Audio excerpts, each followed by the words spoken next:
yeah, Dino Coins are great. I'm like making so much money. It's dope. Like you didn't catch every single one of these Dino Coins. Some random 12-year-old on TikTok put out a video and ripped it up. In general, if you put a gun to my head, I'd say like the basket of like investments we make on top of the L1 will underperform the L1 itself. But you just like sort of own both in conjunction. You can't, it's like doesn't work if you're not willing to do both components of it. Scale is the blockchain that is simply built different. Other L1 networks have costly transaction fees, clunky user experiences, and lack true adoption in AI and on-chain gaming. Explore the gas-free ecosystem at scale.space/ecosystem and follow their journey on X at Scale Network. That is Scale with a K. Hit the link in the show notes to get started. Hey everyone, Jason here. Wanted to talk about something that's been on my mind a lot recently. We should not be just recreating the TradFi industry. That's why I'm excited to share with you that today's sponsor, Magic Eden, is getting into token trading, and their vision is to become on-chain Binance and then much more as the entire world moves on-chain. Stay up to date with Magic Eden's journey by giving them a follow on X at Magic Eden. Are you a project founder that wants your team to be paid in stables or even just give your team token grants? Both of these things can become complete nightmares. Toku simplifies every part of global token compensation, all in 100 countries on one platform. Reach out to their incredible team at toku.com or by hitting the link in the description of today's episode.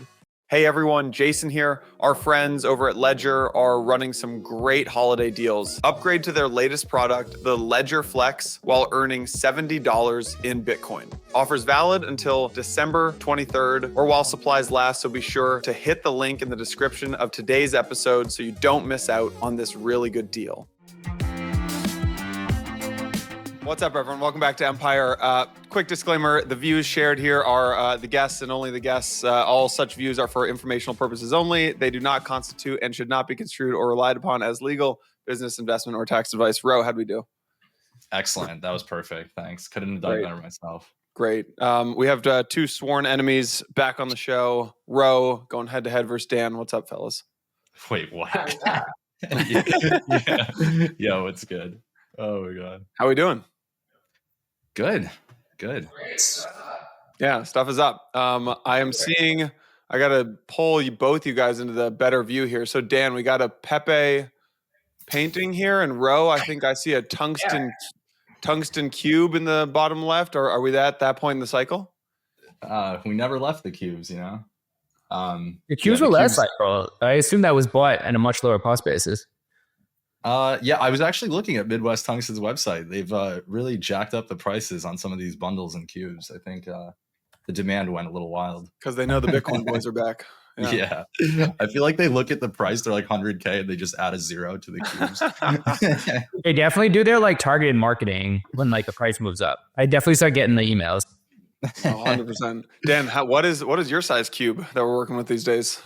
I think I bought all the ones they'll ship. There's like a 6, a 7, and an 8. I think it's 8 inches. The biggest one, the heaviest one is 250 pounds. They won't ship it over that, or at least they won't ship it to me over that. So that way, I've exhausted the list. For the Empire newcomers, what's the story of the tungsten cubes, guys? What's the lore? I remember Niraj was talking about it on Twitter with I think Nick Carter. I think that's like where I first saw it, and then I was like, oh, we got to get one. And then I just bought it. And then I was like, well, how much bigger can they get? And just sort of went down the rabbit hole. Yeah, I can't remember. I felt like it was like, it came from like Telegram or group chat or something. And then it kind of made its way to Twitter. But yeah, it sort of blew up. And then there was Niraj, and then Nick Carter, and then Dan. I think you just, plopped it. Remember, there's like that photo in the Wall Street Journal of Niraj in that like ridiculous kitchen. And he's like, yeah. He's just looking at the cube. Yeah, that's iconic. That was like almost to the week, the 2021. It was like November 10th or something. Yeah. It was like Breakpoint Lisbon. Yeah. No, it was top sign. Yeah. The tungsten cubes are back. Dan, what's the story of the Pepe painting? Let's see this thing. Here, we needed support for the office. So 82, it just fits. Look at it. Like hits against the ceiling. It's like, it's beautiful. It's actually leaning a little bit, but yeah, it's gorgeous. Perfect. Yeah, so I had to create to like a framer in town who like thinks I'm a lunatic now. But like we just needed some stuff in the office. Not wrong. Nice. All right, fellas. Well, a whole bunch of stuff to talk about. I'd love to. I mean, I think there's a bunch of folks who are just unsure of what is happening in the markets today. So I wanted to, I mean, I think people know both of your guys' backgrounds, but maybe we could start with there's kind of two views, it feels like, of this cycle. And so one of the views is like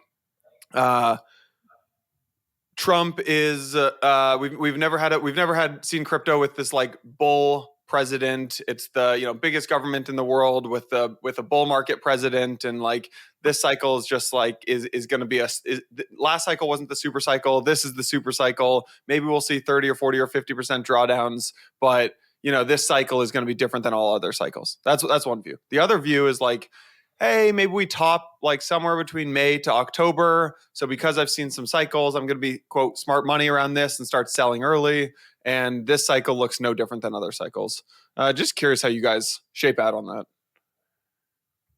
Yeah, Dan, you want to rip it first? Sure. I don't think it feels much different yet, except there's a little bit of a constant bid in Bitcoin in particular.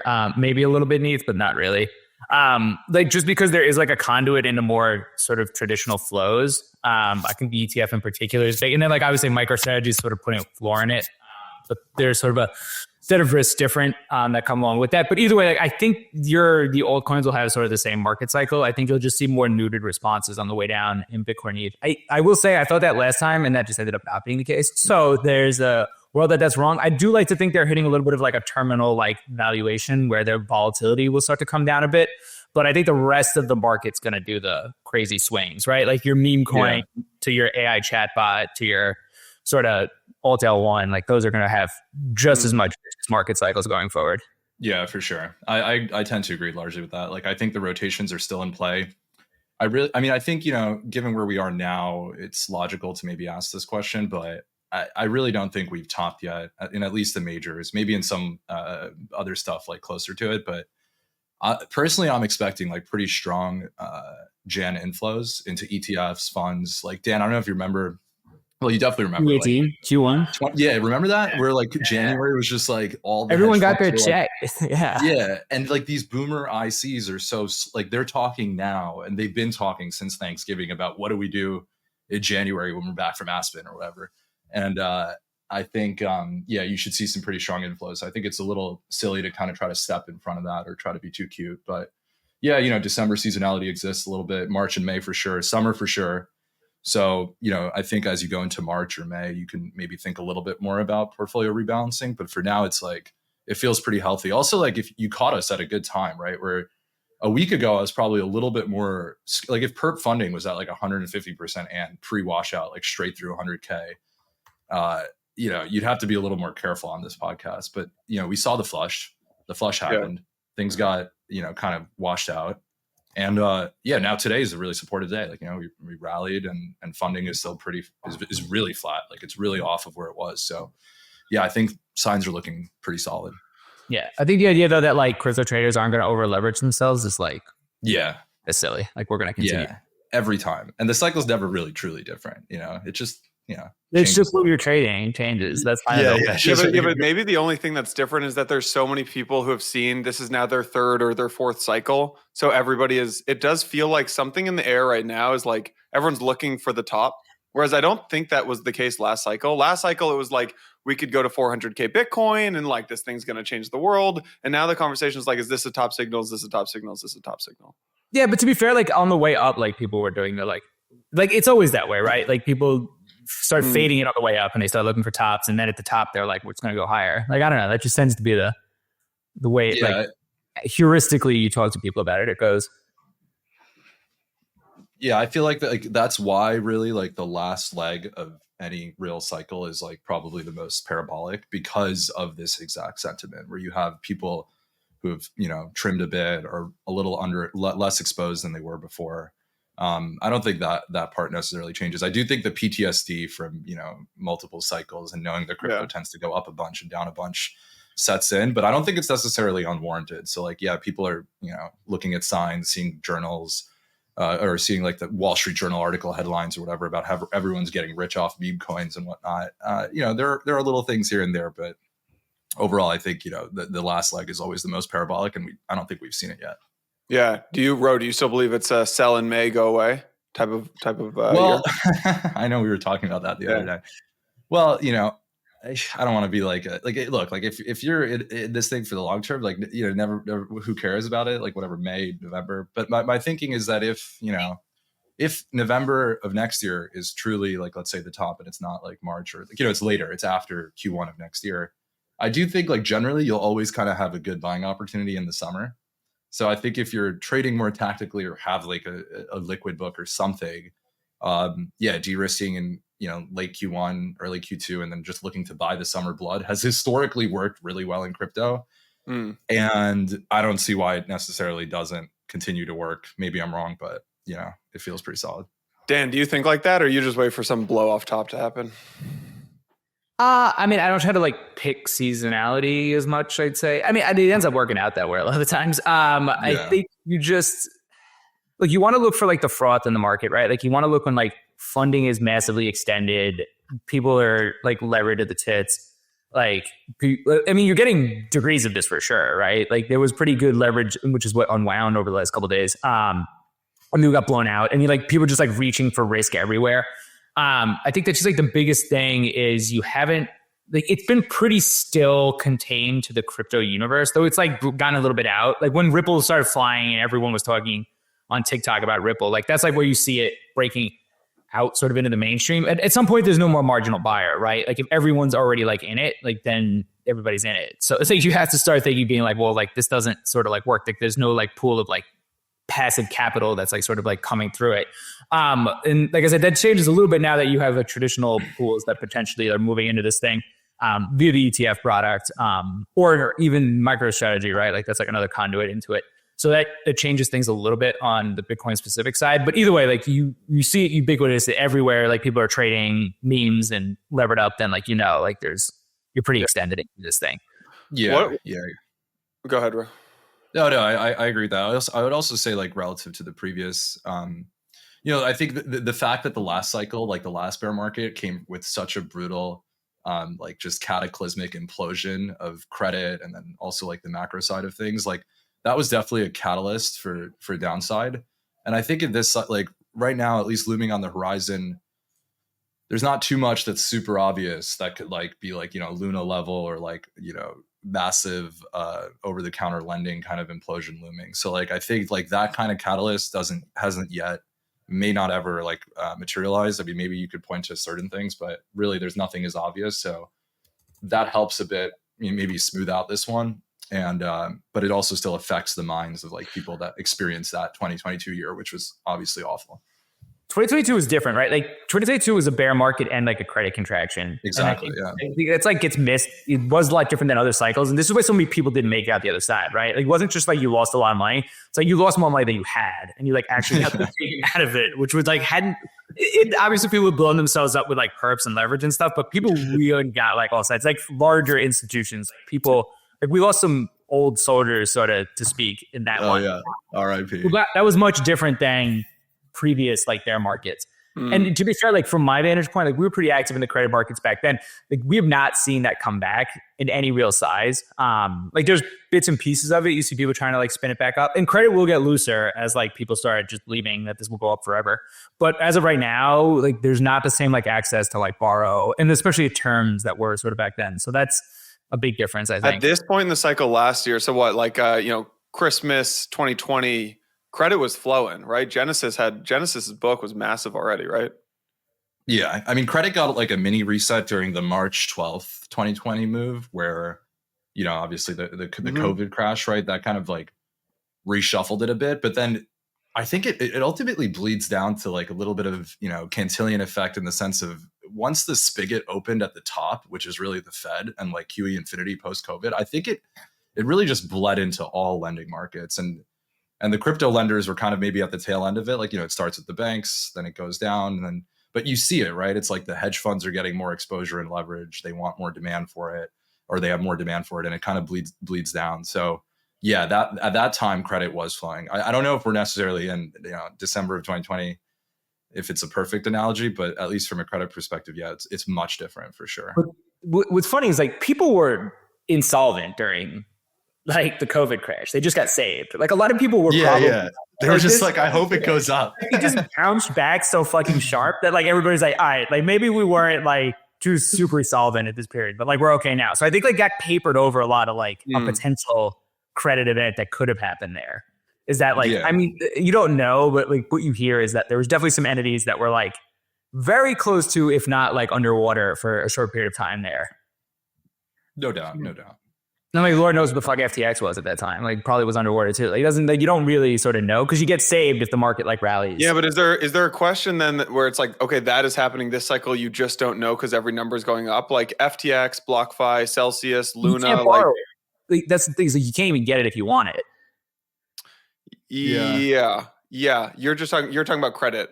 I mean, but there were other like, I mean, Luna was just some like weird Ponzu. FTX was a fraud. BlockFi and Celsius were just credit. I mean, or like, borrowing from retail. Like there were these different flavors of it, right? So in this cycle, you could say like, I don't know, is MicroStrategy a risk? Is something like, other people's words, not mine? Is something like Athena a risk? Is something like restaking a risk? These are all things that are risk. Yeah, for sure.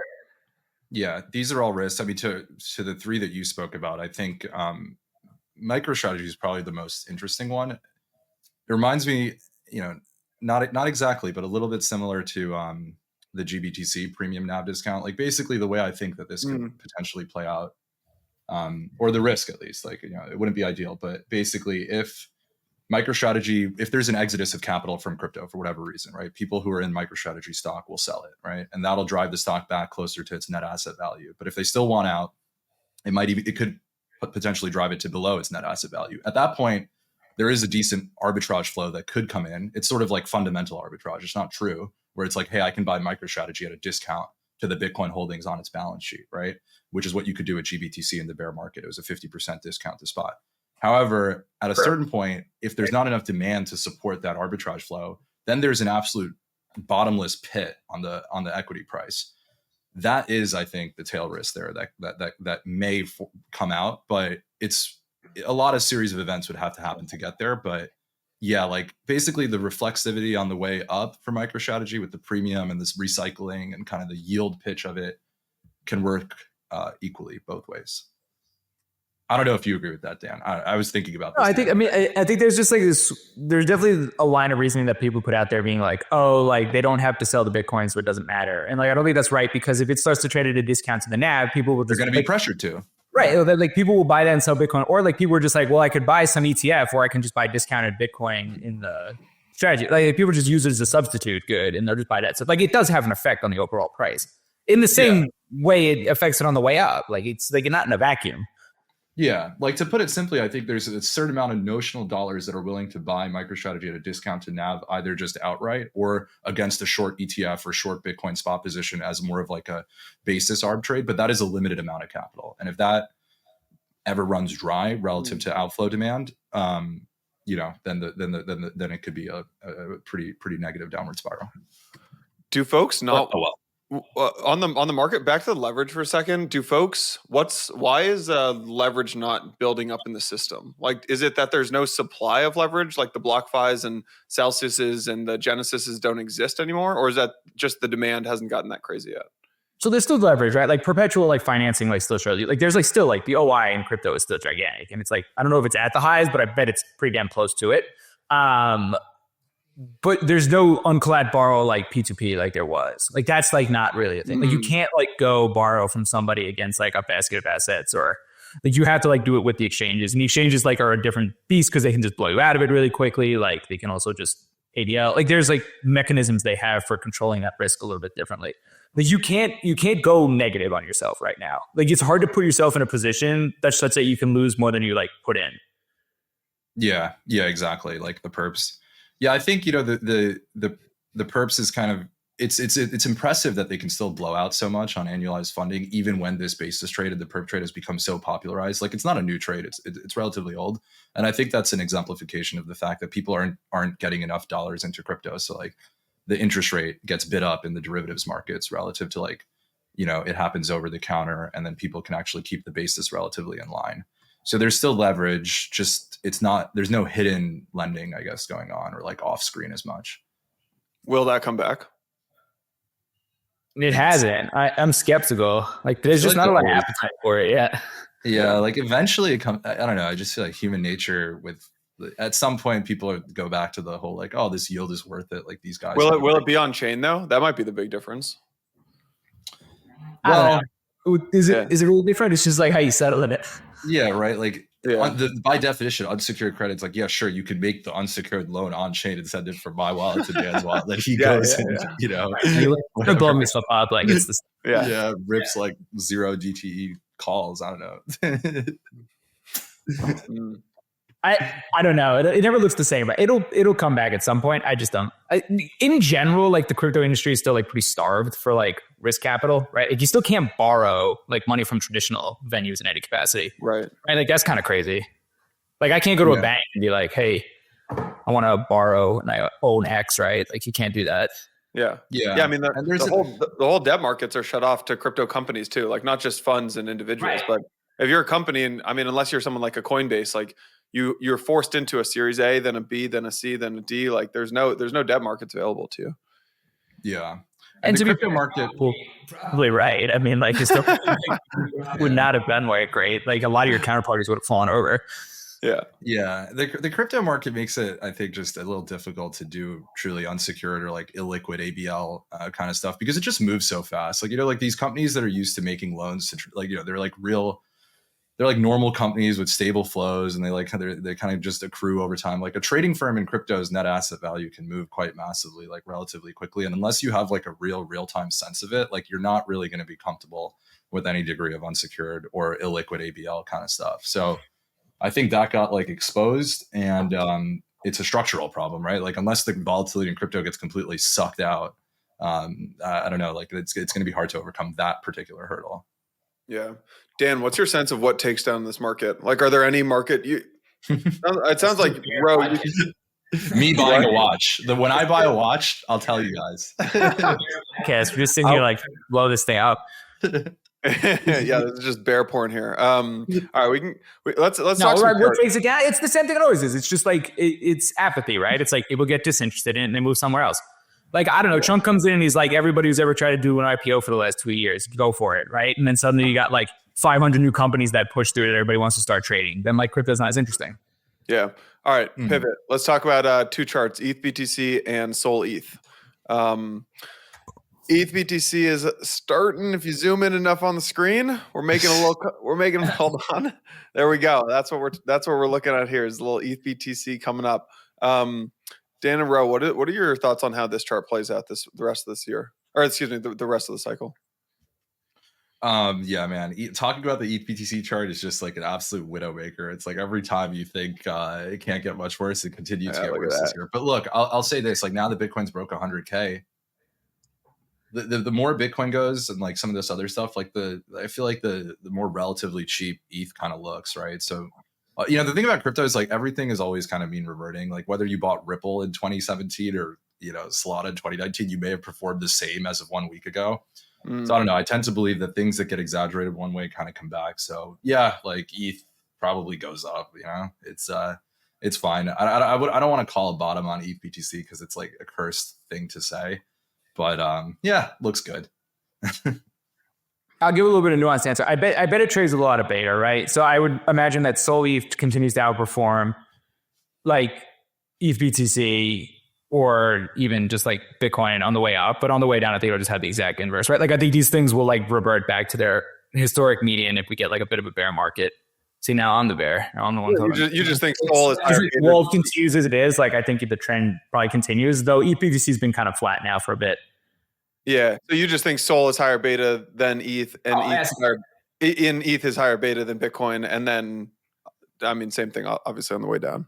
Yeah. I mean, like, look, like how much of the just net sort of interest in what's going on like in crypto is related to sort of this meme coin phenomenon. Like if that were to suddenly turn on a dime, like Sol would be the biggest like loser of that. And it would sort of like, and you could see that happening in a detracted like bear market. Yeah, I guess it was the kind only of interesting though. Yeah, go ahead, Jason. Oh, I was just gonna say ETH BTC kind of was up for a bit like during that 2022 bear, right? Like it didn't exhibit that downside beta. It did have the Murray, but it's true. the merge, right? And now we have the splurge. So Yeah. I think what the BTC's got going for it is if any of this like L2 stuff like plays out the way they think it has. I guess like really Coinbase is the one doing all the heavy lifting there. Yeah. The sentiment is so bad though. It is rock. If you just want to earn some quick Twitter points, just go like make some like ETH jokes and like people just pile on. Good It's quite funny. Yeah, if you post something like bullish ETH, like the amount of engagement you get relative to something like Solana or AI related, it's night and day. It's wild. Or God forbid you make like a bearish post that you're over. Like no one will like it. Not a single person. Do you guys think the L1 trade is still on? Yeah. Say more. Of course. I think it's going to be huge. Have you not seen my Monad bags, brother? No, I like. But all right, agnostic of it. I mean, like, look at what Hyperledger just did. Hyperliquid. Sorry, Hyperledger is John Cole's thing. I was just talking. No, that's Hyperlane. Hyperlane, dude. There's too many. Hyperledger. Just the R3 blockchain thing or whatever. Yeah. Like right. There's also Hyperdrive. There's all sorts. There's too many of these. Anyway, I should know this. Eric will kill me. That's like a great example of sort of one of these things getting out there and just like re-rating super higher. I mean, you got Barra probably next, though that's like really confusing when it's actually going to hit. But it sounds like January. I don't know. I've been like, it's been a month away for like 6 months. So I'm just trying to like pick it. I have no inside baseball there. But anyway, I think these things are going to trade huge. Yeah. I mean, it seems like what? So Movement came out of the gates, traded at like, what Movement? 7 or 8 or 9. Well, I don't know what Hyperliquid's at. Ro, I know you probably tracked that thing pretty closely. Magic Eden traded like 5 or 6. Man. Like Magic Eden I thought opened at like 12 or something ridiculous. I don't know. Yeah, but it was only there for like a second. Yeah, it looked a little like the Hawk 2. Can you guys explain that to me? When something trades at like opens at why does Magic Eden open at $12 billion? What's going on in the background that makes that happen? I mean, do you want like if like the crazy tinfoil hat theory on it, or do you want just like the probably like more likely than not it's just like people have like bad bids like in a level, or like there's some chunk of liquidity that they want. That's not interesting for the podcast. We want the purposely like paint the tape to like make it look high, but I don't generally. No, I don't think it's. I mean, that's very nefarious if that were the case. But I think it's more like, hey, look, the airdrop is live, the token's live. There's maybe a small amount of liquidity seeded or not.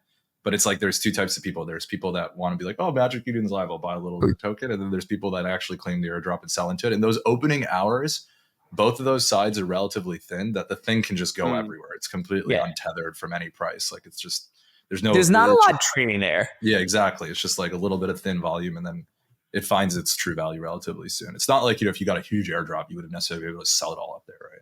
Yeah. Why were there no sellers for Hyperliquid, Ro? Yeah, that's an interesting one. I mean, I think the Hyperliquid community, it's a little different than like the people that, maybe like farm something for an airdrop, and then once they're done with the airdrop, they withdraw and they're done. Like the people that hold the thing are genuinely people that like, I feel like use the platform pretty much every day, and it's relatively sticky. So they have this loyalty that's like actually like, kind of raw to the platform, and they want to be bullish the thing that they like and they use so much. And then obviously the hype, like Hyperliquid, I think made a smart move going with this like kind of hype chain maneuver rather than trying to just be a pure DEX.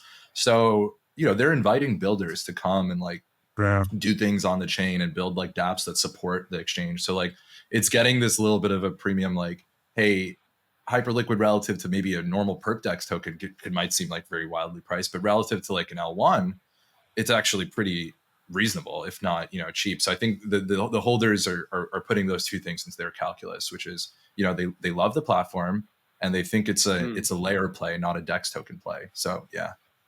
Going back to the L1 trade, there's it seems like there's a bunch coming out in Q1, right? You've got Mega. Oh, the one thing I'll add on the Hyperliquid though, to not be super like moon boy on it, is I do think just given the amount of liquid wealth it created, if this market ever is in a position where it wants cash liquidity, I would be interested to see like kind of how deep it goes there, because and that might be an interesting opportunity. But in any case, like it created a massive amount of liquid wealth. So like the things I'm saying. Where does that flow to? I think it's just flowing. It's just there. It's like people just don't sell people it. not selling it, right? Like, Yeah, so it's not, it hasn't flowed anywhere. Yeah. Where will it flow? Like Solana, people who made a lot of money in Solana, they didn't move that money into Optimism and Arbitrum. They didn't start buying ETH NFTs. They just moved it to, they start buying Jito and they're buying Jupe and they're messing around with, it's the meme coins. Like they're messing around with the meme coins. Yeah. Like it all stayed in Solana. Yeah, I mean, Hype has some stuff on its exchange, and there'll be some dApps on it with their own tokens. I don't know, maybe you could see that, but yeah, as far as I can tell, it's kind of idle. I don't know, Dan. If I had to guess, I'd be at Solana adjacent more than it is ETH or Bitcoin. Yeah. Fair. Sorry, I interrupted you. You were going to say something. No, I was just going to go back to the L1 trade because it feels like Q1, probably even actually January specifically, is like, Monad, Mega ETH, Barachain, like Abstract Chain, which seems like people are liking right now. What what is your sense of how this all plays out? Like they all just catch a bid and it all rips, or one does much better than the other one? Better than the other one's going to be relative to where they open, I think. Because like some of these are probably going to open pretty high.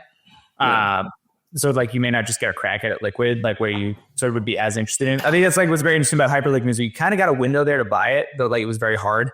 But like there was like a 48-hour period where you could take a crack at it. Some of these you just might not, like because they're going to like be a little more like organized with a market maker across like a bunch of centralized venues, and they'll probably have some like level that they open at. So anyway, like in terms of like performance, your bigger gains are going to be in the ones that are like a little more the underdog and like turn around a little bit, as the ones that are like sort of like priced in for perfection, which like may also like trade up, but like be a little more the typical sort of like structure you see is like something like grows higher. Yeah, right, like it's typical. We're at a $1 billion valuation, and like you hit a home run, and it's like looks like you're going to be even overtaking some other like L1. Like you're going to like appreciate much faster than something that's like baked in is like already like a core L1 when it goes out to market. So it's all just about expectations. Yeah, I like agree some of these things have huge expectations on them coming out of the gate. Yeah, they do. Right, like Mega and Monad, they all like. Right. They're priced very well. Like they're not really priced yet because they're not out there. But my gut is they're going to price to like an FTB that's already like a lot of success baked into it, which isn't a bad thing. It's just going to be you got to grow into that a little. Yeah, I think the ones if they could somehow figure out, or I don't know, if there's a way to launch at a cheaper val, I do think it's just better. Like I think that actually it reduces so much downside risk in the future. At least gives people like the opportunity to get into it liquid, like something that Hyper Liquid, I think did decently well. I mean, obviously you had to be quick and you had to be there, but I don't know. Cautiously I think that changed the narrative. I think that hopefully that happened with enough time before any of these other projects that are coming out in Q1 can like pivot a little bit and find a way to like match it. It's hard because you run into a lot of regulatory problems. Right. Like suppress, like how do you keep a price suppressed? Like, okay, you have to introduce supply. Boom, regulatory. Right, or like, and then you can't like. Well, it's like, all right. Well, what if I sell it to like 20,000 people? But then like, that's like, bro, can you explain that? I didn't get that.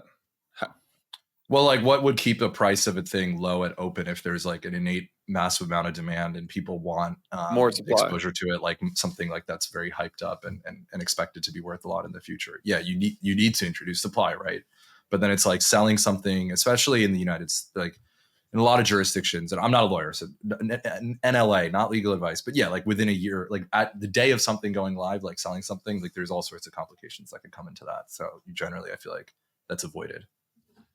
Right, like back in the day, you just ICO like a big slug of it, and then like that would be how you get distribution. Like you can't. There's not a great model for that yet. Yeah, exactly. And maybe like, how did Hype do this? Well, Hype did this by airdropping so much of it. Yeah, I see. Yeah. Sweet Guide is the other way you can do it. It's a little, but then like you got to figure out, right, how do I airdrop this? How do I avoid stability? Like all that jazz. Like there's like other set of problems that go with it. That is like, I think a good thing to be doing. I think projects should be giving out more of it. But like, it is a tough, it's also specifically hard with like L1s where like you need it to launch with a native token out of the gate. And it's like, well, how do I then like airdrop it to people that are using it? Like that can be like a little bit of a challenge. Right. Exactly. Each to the crowd sale, like you can't take that pass. Yeah. Dan, as a big Monad investor, do you, from an investor's point of view, want them to launch at as high of a valuation as possible because you're like, great, my bags? Or is it like, look, my long-term bags, I want them to actually launch low because I think that's better for them? What would be from the investors? I would rather them go into evaluation. I mean, like if asked, I would say figure out a way that you can get a bunch of this in people's hands at a cost basis that's low enough.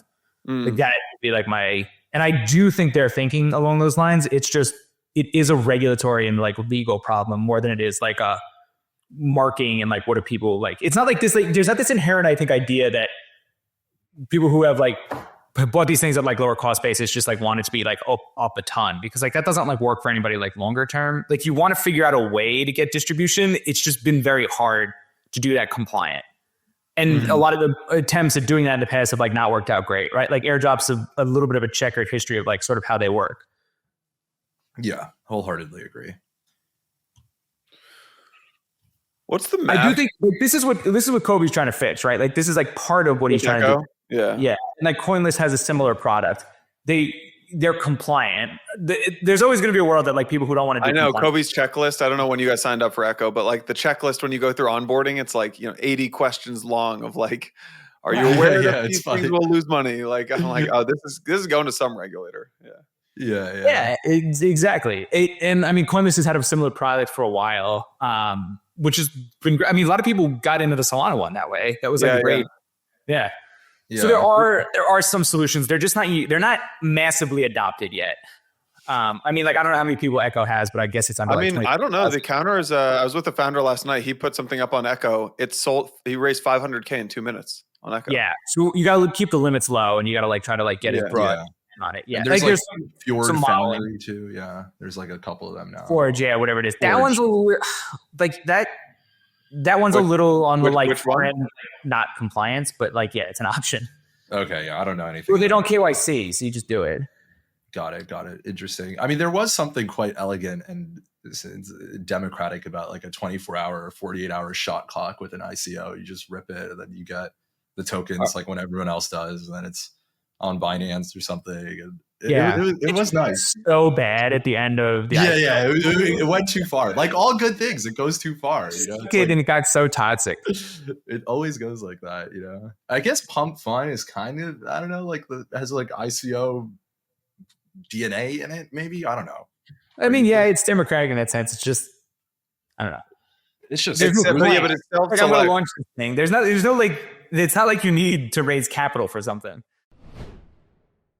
Skale is the blockchain that is simply built different. Let's face it, other L1 networks have costly transaction fees that increase as the network gets busier. Skale has solved this problem with a gas-free, scalable infrastructure where users never pay gas fees. Skale was awarded the most active gaming chain in 2023 by CoinGecko and hosts 5 of the top 25 games on DApp Radar. You should definitely check out Skale. I was using it the other day. It really is incredible to use. That's Skale, spelled with a K. Hit the link in the show notes or head on over to scale.space/ecosystem to get started today.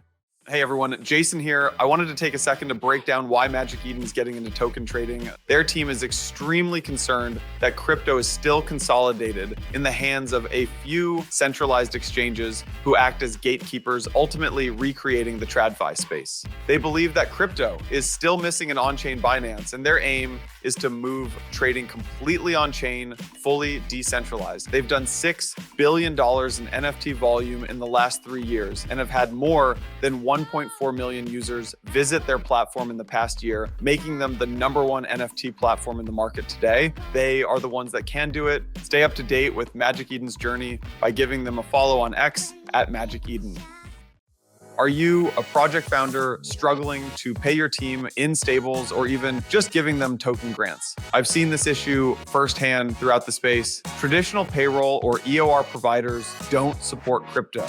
Even if you wanted to do it yourself, it's really complicated to figure out all the tax withholdings, report to the IRS or any government, and manage local filings. Toku simplifies every part of global token compensation. Everything from paying full-time employees in stablecoins, issuing token grants to your team and investors, all in 100 countries on one platform. You can plug Toku into your existing payroll setup or even choose a fully managed service. No guesswork, no missed deadlines, no complexity. Reach out to their incredible team at toku.com or by hitting the link in the description of today's episode.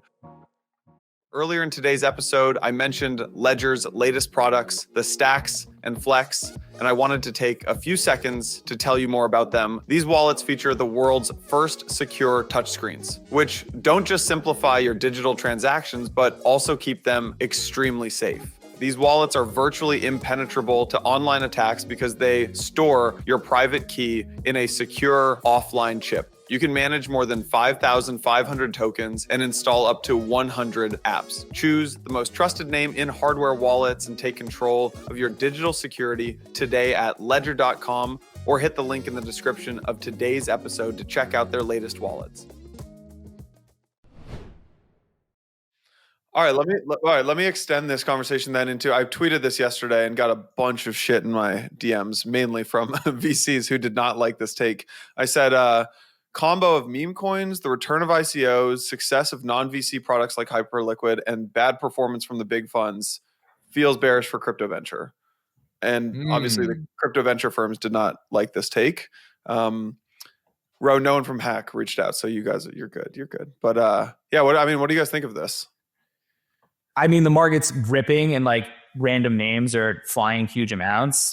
Like crypto venture funds are going to have a great time. We're going out and raising money in the near future. So I'm like skeptical of like the macro sort of nature of that, of like it being bearish for crypto venture. I do think that I think it's forcing the conversation of like, how do we actually get this thing to have some ICO like properties and get distribution better? Like the FTV meme like needs to die. And what's funny is like we used to get so much shit for this in 2021. There was like definitely even like a meme that got passed around with our logo on it about, and like we surprisingly had little control over those terms that like teams were going out with.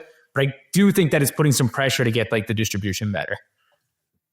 Yeah, exactly. I think that there's going to be a balance here that's ultimately struck. Like you can argue in 2017, the ICOs were just a little too out of control, and like venture was still good, but it was relatively small. Then it kind of went all the other way, right? There's like no public access. Venture is the only way you can get exposure to this stuff, and then all the insiders have the tokens, and then retail has to buy it at whatever they kind of get.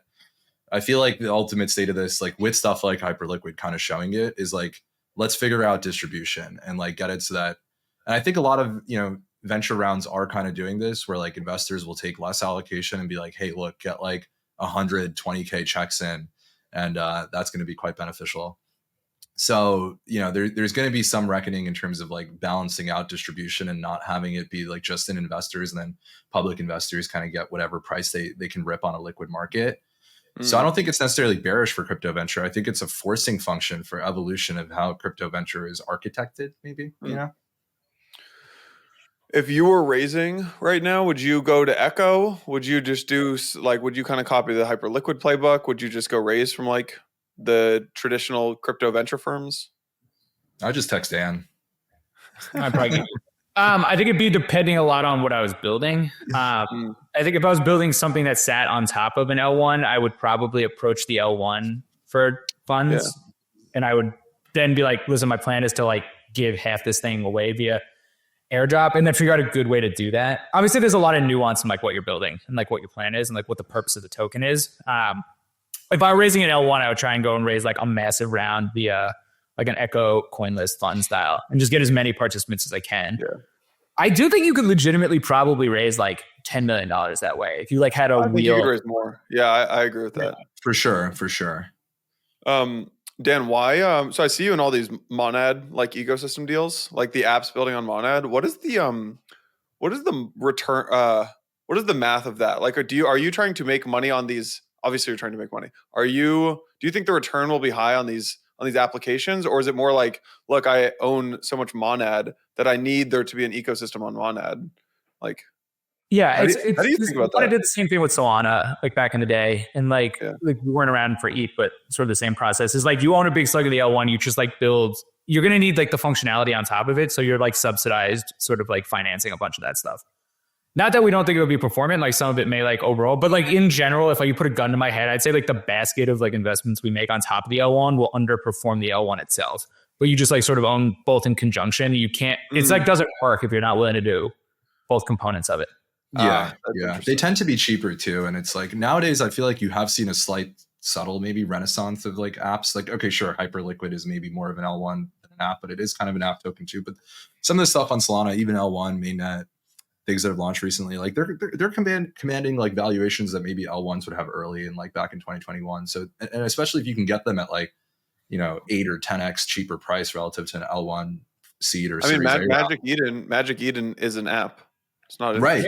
There you go. Yeah. Right. The thing is, I don't know. You got to, let's say you back 25 and like Magic Eden's 1 year and you like average that return profile against like Solana itself. Like it probably underperforms it by a little. Be my guess. Yeah. At least historically, that's how we've seen it. Yeah. It's hard because it's a scenario where like the application built on top of it will do really well if the underlying L1 explodes in popularity, which will also cause like price appreciation. Yeah, it's like as long as the school of thought is like, don't bother with those venture stuff, just buy like the underlying, right? Like that's like, which is possible, but if everybody does that, then nothing gets done. Yep. How do you, when you hit a winner, I was talking to Ro about this the other day, and we didn't finish the conversation, so I'm curious to get both of your views. How do you, or is there even a way to lock in a price, like to hedge a winner on a liquid investment? All right, let me use an example. Movement just went live. Yeah. Let's say you invested 100K into Movement. You're sitting on probably 25 million of locked move right now. Nice. That's nice. Yeah, it's nice. But it's locked. Cool. And maybe you think the bull market, maybe your vesting cliff, you got 4-year vest, 1-year cliff, and you think the first cliff is going to hit end of next year or something like that. I'm making these numbers up. How do you lock in? So you're like, oh man, I'd love to, maybe lock in 10 million of this move instead of sitting on 25 million of locked move. Hypothetically, how do you lock in that price? Do you just go to someone like Second Lane and you're like, hey, is there a market and I'll sell it to you for a 50% discount? Is there something you can do with perps that I'm just not smart enough to do? Like, how do you think about that? Yeah. So yeah, you can always try to just sell the position. That's kind of hard. I don't find a lot of trades. There's no buyers like actually selling the SAFT, you mean? Yeah. Yeah. So like there's two worlds, right? It's where those support a SAFT reassignment, which where like you can sell something and like the foundation that ultimately like keeps the record is like, okay, like we can like move this from here to here. They don't like to do that for like reason. And like that just is very, and like they're also like, you're making work for me. So like we just like don't want to like be involved in this. So more often than not, like that's not an option. The other option then is you can face each other and like you can do either a risk transfer where it's just like, all right, I'm willing to buy this at X price on like a forward basis. So like I'll pay you, you're moving the SAFs worth $10 million today. If you were to like take the fully diluted on it, like I'll give you 2 for it. And you can either, more likely than not, like you're just doing a risk transfer. So like you're locking in the econ on that, but you don't get paid until the tokens like actually transfer. It's much more unlikely that you can get them to front you the credit and like give you the money for that position. But like in a world, you could do that. You could be like, all right, like I'll sell this to you on a forward basis. You give me cash now. Like that's a legal heavy one. You're going to need to like paper that pretty well, just because now you're taking like credit exposure to each other. Well, one person's taking it to the other. But and then the other way you can do it is you can hedge it via derivatives, but you need a lot of collateral, right? Because if like you want to sell this thing, you're going to have to post a hefty amount of like collateral to be able to like sell it down, and you're going to pay financing on it, right? Like there's going to be a cost to hedge that. Like in a bull market, you might just get paid to be short it because like the financing may actually be positive. But I would guess over the lifetime of that like position, like that's going to become a negative cost, right? Like you're going to have to like pay financing to be able to hold that hedge on. And you also are on the hook for the collateral, right? So if it doubles, you're going to have to find a ton more collateral to post up against that. So that's like the other issue you run. It's like the position runs against you, you have to post additional collateral. You can also go to some of the brokers, like the OTC guys, like Wintermute. I know Arbelos does this too. You can be like, listen, I have this position, I want to buy a hedge. You can either buy an option or you can like sell them a forward, and like you may need to post collateral or just like outright buy the like put if you want to do it. So there's ways to hedge it. They're expensive. And also like they're not always clear, like from a credit standpoint, like riskless. Yep. I agree with that. The only thing I'd add to that is like, it's a lot easier as like for the movement example you kind of gave, like, I think the TG happened like 2 days ago or something. It's a lot easier as you get into like a specific unlock and like not selling the whole position, like let's say that specific one within like, let's say 6 months, 4 months, because then the bid side starts to formulate where like trading firms will basically price like, hey, what would I buy this at? And then I'm going to short the perp. I'm going to try to collect the funding and then price out the variable rate that I can get for that relative to the discount I need for spot.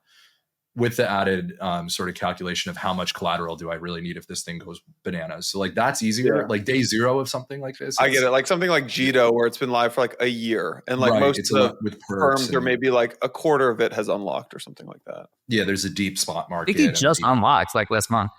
A couple days ago, I think. Yeah, it's something like that. Now, yeah.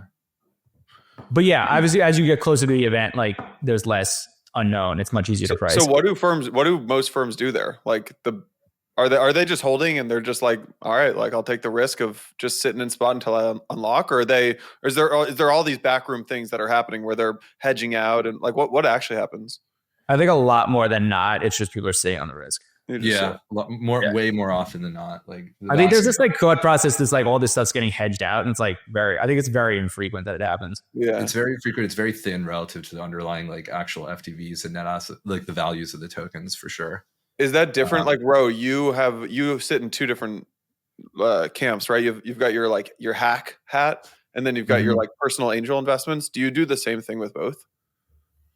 Well, just to be clear, like I mostly, kind of invest everything out of Hack. Personal angel investments are stuff that Hack passes on, or things that I have done prior to Hack, which is actually quite significant from previous days. But I guess these are from mostly from the last cycle too. Yeah, the last cycle. Yeah, I would say definitely have dabbled in a little bit of kind of hedging flow, but generally it's a lot easier to kind of ride it out and just see where it goes from a complication perspective. Also, like from a not going bankrupt, if something 10x's into an unlock, if you have collateral, like as an individual, you're generally just have less credit risk access compared to like a big firm. So from an angel perspective, I would say like, yeah, if you have to post liquid collateral for an OTC forward or something like that, you have to be quite careful, because like, yeah, something might be like very currently valued, but like there's no real limit as to where it can go. So my general philosophy is kind of like crypto is fine. It's a good asset class. Like having exposure is okay. And then you can kind of just deal with things as they sort of become liquid and come to fruition. Yeah. There was, we had Ray. What was Ray's last name? L1D. Hindi. Ray Hindi. Yeah, right. Yeah, Ray and Tushar on the podcast a couple months ago talking about liquid funds and how it's been like, maybe 98% of the capital's been venture funds in crypto. And now you're going to see more liquid funds coming in. There was this tweet that he posted, I don't know, a couple of weeks ago. That was like, you got venture, and then you got TGE, at the early stage TGE, then you got liquid venture, and then you've got long short, and then the growth trade stage, and then trading and ARB. And he said liquid funds are making a comeback. November is estimated to be the strongest month for liquid funds this cycle. The fourth best month since L1D started allocating in November 2028. The monthly print will likely attract significant institutional flows. Here's a look at why and how founders are increasingly engaging with liquid funds. How do you think this dynamic evolves? Yeah, I am still skeptical on liquid, mostly because like people just can't stomach the mark to market. I think I've wrote about this and like, talked about it a couple of times. It's like the vol is so damn high, people just like puke it, and the venture smooths over it so much that they're like willing to like hold it. I just don't know if people are like okay taking like intra-month. You're saying the LPs in these funds. Yeah, exactly. Yeah. And for the liquid funds, there's definitely a couple of good ones. But when you look at like the overall landscape, especially this year where like dominance on Bitcoin has been relatively high, and it's generally been like a magnet for capital, especially from the TradFi perspective, it's kind of hard to outperform Bitcoin, right? Like if you're trading other things and like in and out and doing other, I'd be curious to see like what percentage of liquid funds have actually, meaningfully outperformed Bitcoin. I imagine it is a small sliver. Yeah, I mean, we're an investor in a handful of them. I'd say like its average return is like under Bitcoin. Some do beat it, but like some just get smoked by it too. So it's like, yeah. Dan, do you guys have LPs? No. What was the thought process behind that? I'm sure people have asked you that before, but yeah, I mean, I'd say it's mostly luck. So we started in October of 2019, and we were going to get a year track record and then see if we wanted to go raise. And then COVID hit, and it was like, all right, well, clearly, like everything I've had really quick, and then we basically like made a fortune on like the following sort of 6 months of it. And then we just like deferred ever trying to raise. So we got like just like lucky with the pad dependency, and like we hit that big bull market, and then we just sort of haven't looked back. But like in theory, we were going to go out and like potentially raise in the beginning. Wow, I didn't even know that about the beginning. You never said, have you said that? Were you running Circle's OTC desk? Is that right? Yeah. With was Ben Floyd over there? Ben Floyd was there. Yeah. With Ben, yeah. Interesting. There's some. I feel like there's some like that early Circle crew. There's some good folks who've gone on to do good things. Yeah, there's been a lot of people now too. It's kind of wild. Like I don't even really know anybody there anymore, which is like the sort of crazy part. Yeah, interesting. Yeah, wild. But yeah, like it just sort of was a timing, and then it just like the math didn't make sense to like bother, so we just kind of went with it. Yeah, let's talk Circle. What do you guys? You think Circle ends up IPOing in 25? 25, I don't know, probably 25% chance. I think like in the current Trump admin, they'll probably be able to get it out. Yeah. Kraken and Circle are probably ones to look out for if I had to guess. I think it'll come with a broader IPO like kind of trend. I think it wouldn't just be like endogenous to crypto. But yeah, optimistic there. I think they'll get it out though. Yeah. Did you see CoinCheck? I did. Is it starting trading? It's today, right? So yeah. So this SPAC they've been working on this SPAC for like 3.5 years, and it just got hung up in regulation. And I think this is actually this story, like I'm not really seeing it talked about at all, but I think it's really bullish news for the industry because it means these IPOs and SPACs can start going through again. So CoinCheck is a big Japanese exchange, I think. Yeah. They just, they put it like the second exchange to go public on NASDAQ. So it's live. It started trading. Wow. Oh, nice. Yeah. It's $13. I don't know what that is in market cap. Interesting. So anyways, I think that's pretty bullish. What do you think happens in the crypto IPO markets outside of all the miners and MicroStrategy? I think you're going to finally see some of these names that have been like hung up that are like at pretty big valuations, like push out finally.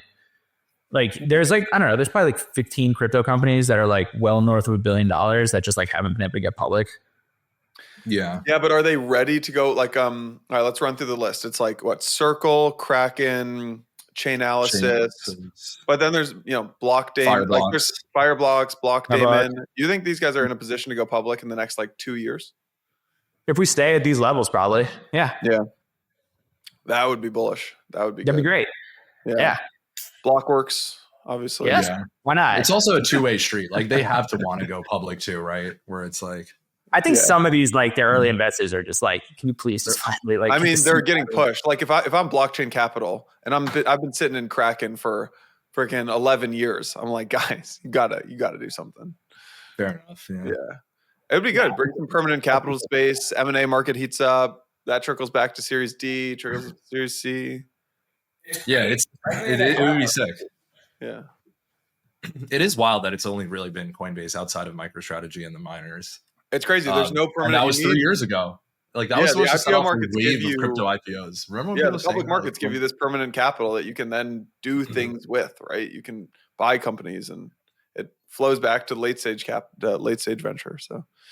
Yeah, get access to fixed income price. I mean, like it would also just be there's so many of these early venture folk that like have just been sitting on these marked up books for so long, so if they can finally like nickel some of that, that'll be great.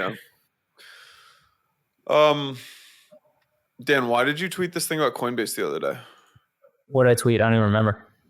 That's a funny negative. Oh no, never mind. It was about Andreessen. You said Andreessen was one of the largest benefactors. Yes, of that's heavy. true.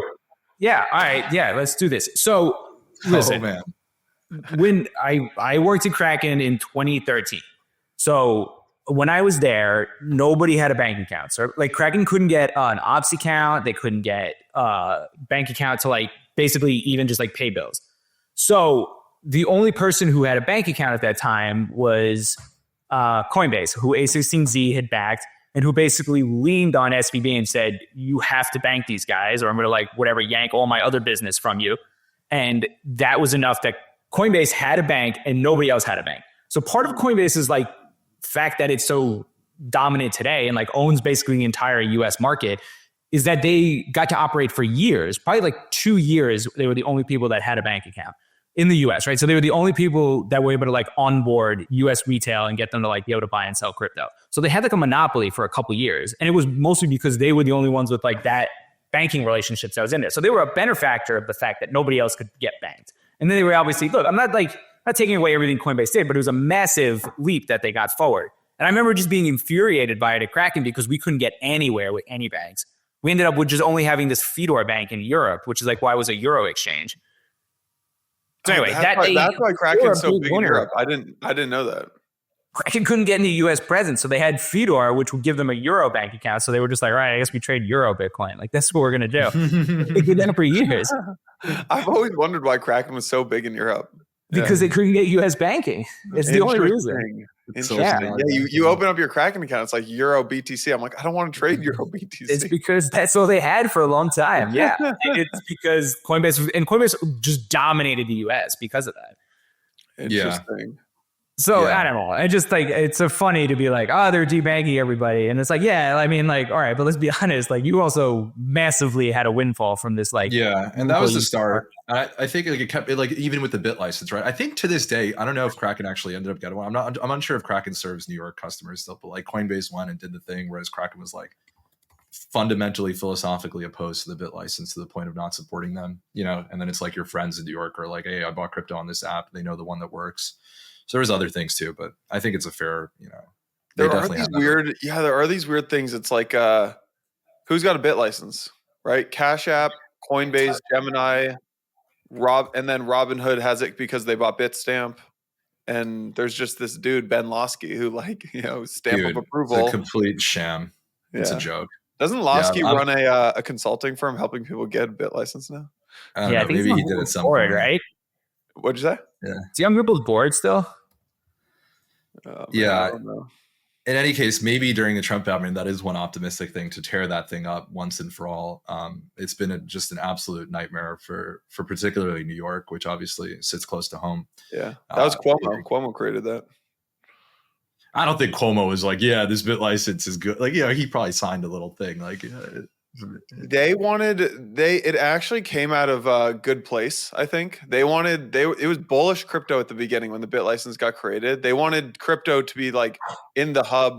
They wanted New York to become the hub of crypto. So they needed regulation. So they created this thing, and they were starting to give the bit license out to different people. And then it just got squashed and they stopped giving it out to people.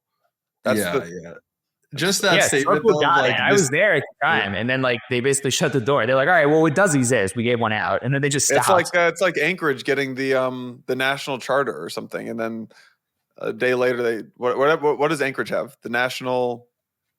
I think they have a bank charter, right? A national bank charter. They have a national bank charter, and then like the next day, I think it was Biden's like, "We're not giving any more of these out."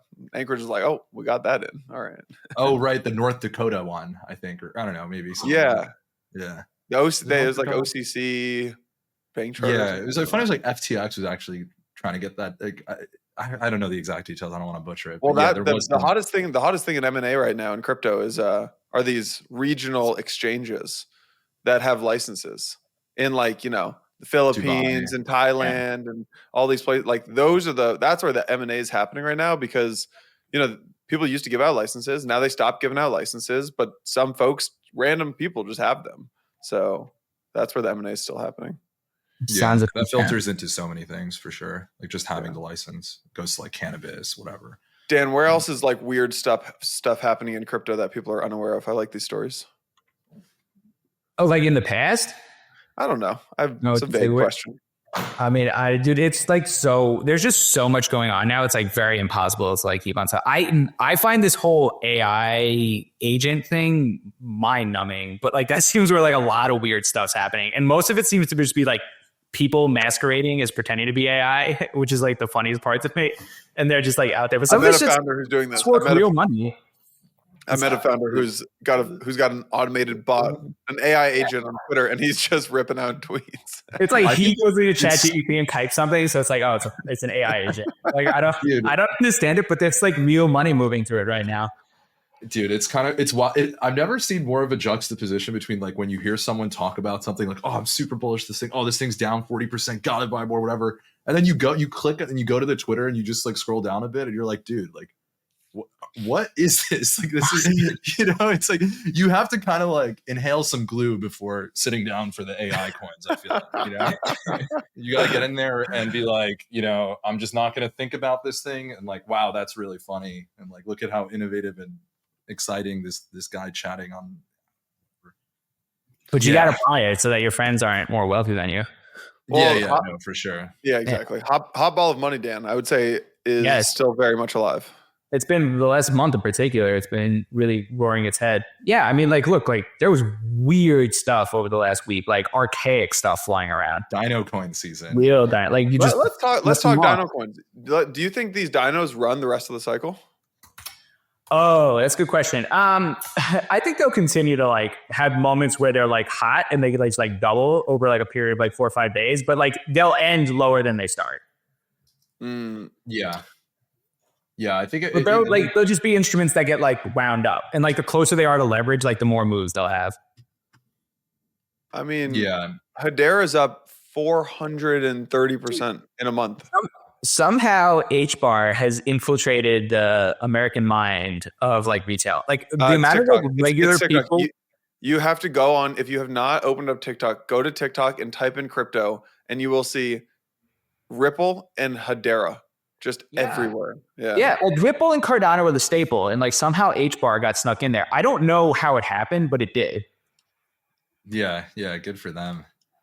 It's been the Dino coin narrative. It's like, I would say most people in crypto native, like, maybe they LARP and they're like, Dino coins are great. I'm like making so much money. It's dope. Like, you didn't catch every single one of these Dino coins. Some random 12-year-old on TikTok put out. You caught it because you bought them in 202017. Then you never had the balls of still have it. You're like, oh, my Coinbase account. That's why you own Ripple.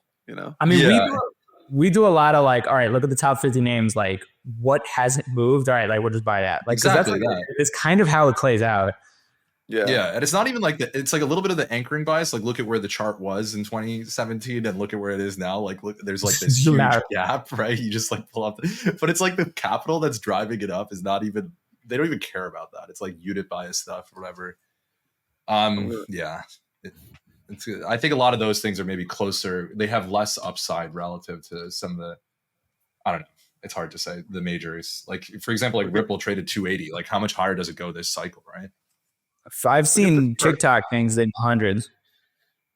Yeah, $100. Ripple goes to 100. It's like 40 bips of global wealth. I got a text saying Ripple could hit 1,000 from a friend who had just bought crypto for the first time ever, like 2 months ago. Yeah, it's possible. I mean, if no one sells, right? Like, hear me out. If everyone 3 threes, theoretically, it could just go to Larson just buys a whole country. They're just like mutual. You think Ripple Labs IPOs? I think they're going to try it. That one will be a little bit harder, I think, to get out, but it's possible. They'll try. They'll definitely try. Yeah. Yeah. There's a lesson, which is just really never underestimate Ripple, whether it's the equity, the token, the people, the army. Just, do not use it as your short beta hedge. Going back to that long short part of that liquid fund. Yeah. It felt like someone got carried out on that. I don't know. Somebody probably had it on. Someone, yeah. So the best is like when Ripple rallies, I'm always like, gotta buy Stellar. Just because like it's just like right. It's like it's just right next to it and it doubles move. It's like so silly. So now that the hot ball of money is just back in the system, I mean, like Pudgies are ripping. Pudgies went from like 8 to 25 in a month. It's great. Yeah. Well, they got the chain. Yeah. They got the chain. They're getting some airdrop. You got the abstract airdrop. You got the Pengu airdrop. Like, you got all that. NFTs are kind of back. Yeah. NFTs are back. Dino coins, AI, like basically hot ball of money is floating around the system. Do you, for the next several months, do you think it's a good idea to be chasing the hot ball? Like, are you going to make more money if you chase the hot ball or if you just sit in like Bitcoin, ETH, and Sol? If you're a regular person, sit in Bitcoin, ETH, and Sol. But if you're like going to be active in this stuff, you want to be like allocating to where it's going, not where it is. All right. So where is it going? Whatever hasn't moved yet. Like, I really do think that's like generally like the brain dead way of trading this. Yeah. For most people, so what hasn't moved yet? Like OG DeFi, like, okay, here's it hasn't moved yet. Like none of that stuff. Like Aave ran, but other things haven't run. So therefore other things should run. Yeah, but it's like I know it sounds stupid, but like that could be all there is to it. Maybe some stuff in like Cosmos ecosystem. Like, Oh man, I yeah, don't know. You hate to. Cosmos just had a big thing this week. Yeah. yeah. The Cosmos is problem just with tough. the Cosmos stuff is, even if it could run, no one knows how to get their capital there. Like when you go on osmosis. I'm kidding. Oh, you got a little Kepler wallet. Yeah. It's a little more esoteric. All right, let's end with the conversation of how much money is enough to retire. It's crazy because inflation now. I don't know. Maybe you need like $12 million. So the It depends context is we had Buffett coming out and saying $10 million is not enough to retire with. Yes, fact. Dan, Smart. how much is it needed to retire? $12 million. No, this all started because my comment. Because I said to somebody, you can't retire with $10 million. And I'm going to stand by my comment, because my comment was, if you're like 22 years old and you made like a bag on crypto, like that money isn't going to last you as long as you think it is. And like people really discount how long they're going to live and how much money they're going to spend over the course of that. That was my point, not necessarily like the exact amount. And then people are like, yeah, you can go live in the desert and like live on $5,000. And it's like, that's not like what I'm trying. I'm not like, it's not a hard number, but I'm like, you just should prepare a little bit more for this. Like, don't be ridiculous. Sorry, my number's $12 million now. Post or pre-tax? Post-tax, like 12 liquid. Yeah, straight post. Up, We never even came up, which is hilarious because it's like a factor of two. There's Like, a big difference. It's a huge but difference. there's like we're arguing like without even discussing that aspect of it. Yeah. I feel like in a major, American metropolitan center or something, like 12 is probably there to like feel comfortable and never have to really look at things. It's crazy. Like, inflation and price level are two very different things. And like that price levels are never coming back for across the board, right? Like they just don't, right? So you want the same things. You want that there's tungsten very few cube that things is that are zero. deflationary. Yeah. You want the cubes. If you need a $50,000 a month cube budget, you're going to need to work. But also, if you go to Bali, how much did you spend on cubes last cycle? Oh, let me look it up. Let me see if I can pull this up real quick. It's definitely north of 50 because like the 4 cube that we bought was like 40, I think itself. My point is too much. I'd wager it was probably. What is the most expensive purchase you made last cycle? There's money we spent at the auction for the dinosaur. Like it's just ridiculous. Like besides like things you buy in your like it's like a frivolous purchase. Like that would be it. What'd you spend on that? We wired €250, which I don't know what it is in like dollars back then. So maybe a little bit more. Like 300K or something. Probably. Yeah, something like that. So that's what we spent on like random. This was the Big John dinosaur? Yeah, we didn't get the dinosaur, obviously. We got like other stuff. Yeah, at least you bought something physical. I bought the Pico top of Azuki NFTs, so there you go. we bought an Urbic Galaxy. That was a bad purchase. Well, I don't know if it's maybe. I was looking at it again. Yeah. That one is Urbic Galaxies. Urbic, you're aligned with the open source community, which is invaluable. They don't like trade. Oh, is kind of the problem. Like, so, I don't even know where we market, but we paid real money for that. We had Curtis. We had Curtis Yarvin on the pod. Like, oh, nice. Oh, you got the man himself. We had Curtis on like 5 months ago, and it was a ridiculous episode. Dude, he was one of the earliest on Bitcoin. Going back to that blog post. Yeah, savage. Yeah. It was like buy $10 of it now. It was like $1. I don't know. I have actually related to the $10 million question. You guys have both stayed. You didn't move to Monaco or Puerto Rico or some tax haven. Like, I don't know if you guys stayed in these cities with high taxes. Like, what is the rationale for that?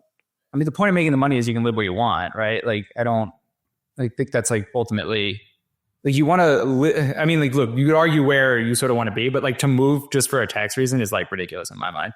Like, the whole point of like making good living or like making some money is that you can like live the way you want to live, not so that you can like go somewhere else and like live in some siloed structure that's so you can have like more like, I don't know. I think that's silly. And I've been here the whole time, right? So I've like paid the taxes along the way. It's not like I came back.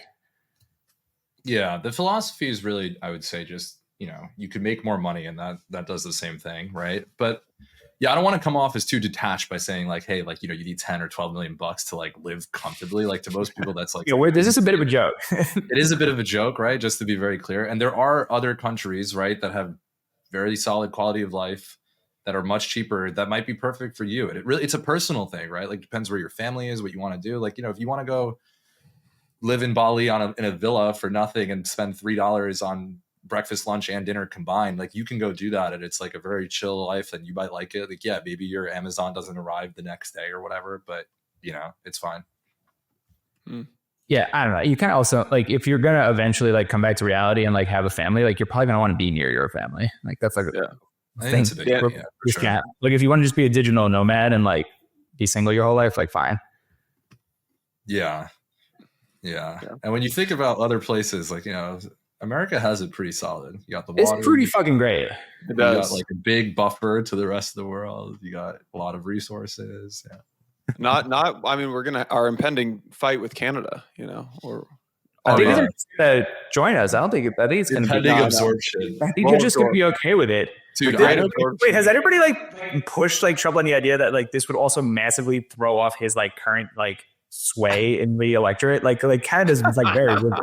Like, it would just like make the country more democratic. No, he would be like, they're like Guam. They can vote symbolically. Yeah. Like, if you're actually a state, like, the whole Senate is going out of whack for him, like, indefinitely. They can vote on the Rockefeller Center tree color, but that's about it. You're seeing like think tanks put out pieces like the merger of the century. Dude, I know people that are super deep on this. Like, they've thought it out. You're looking at one. Literally like maps. Yeah, like maps, like, it's Game very of Thrones. easy. You don't have to spend a ton of time thinking about it. Like, we don't even really protect that border anyway. Yeah, it's fine. Just, you know, like, trade between Canada and Michigan is like just as important as trade between Michigan and China because of like the rotating automotive part and labor supply and materials. So it's like Canada's super intertwined to the US. Yeah, isn't like 80% of the country live within like 20 miles of the border? Isn't it something like that? Yeah, there's all sorts of things. And then like the lake, I don't know. There's some interesting YouTube videos on like you can judge the particular states versus Canada versus their trade with like someone like China, and it's like significantly more important. I mean, this used to actually be a big issue in the early US, like the American Revolution, Civil War, War of 1812. We used to it was like a hot button issue. Should we invade Canada? Should we take over Canada? We should have died earlier, but and then it just stopped for some reason. Yeah, could have like Louisiana purchased it probably at some point. Yeah, exactly. Like we did Hawaii and Alaska, and then it's like, all right, we're good, but we shouldn't have. Yeah. Dan, bro, anything else we should have discussed that we have not covered yet? I think you got it. I think we got it. Are you leaving Boston to speak at any of our 3 events this year? Nope. Nice, bro. Bro, you're Dan plays hard to get. Maybe we'll see. It's busy right now. You know, didn't end up going to Dubai or whatnot, but you're 6 games of Patel a week. You seem real busy. Yeah, they're at 7 a.m. This is why I don't have an Instagram. Nobody can call me out. Cool. Well, appreciate you guys' time. Always a fun pod, and enjoy the rest of the week. Yeah.